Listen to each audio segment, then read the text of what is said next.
Hi boys and girls. No, only girls. আমি আসছি আমার পরের ছবির ফার্স্ট লুক নিয়ে। নামটা মনে আছে তো? কাম অন ম্যান, নামটা মনে রাখো, এটা আমার ছবি, অঙ্কুশের ছবি।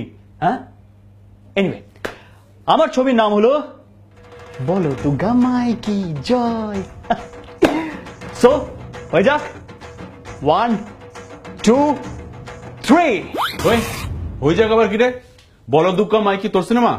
আমার সিনেমা, রাজ চক্রবর্তীর সিনেমা, SBF এর সিনেমা। পোস্টার আমরা লঞ্চ করব, আমি লঞ্চ করব, তুই না। কি? Here is the poster. Yes, হয়ে যাক। এটা কি হচ্ছেটা কি? হ্যাঁ, হিরোইনকে পাতে পোস্টার লঞ্চ? এটা কিন্তু দুর্গাপূজার সিনেমা, আর আমার নাম উমা, তাই আমার হাত দিয়ে পোস্টার লঞ্চ হওয়া উচিত। তাহলে হয়ে যাক পোস্টার লঞ্চ। আরে সবাই কি একবার বলবো একসাথে? বলো দুর্গা মাই কি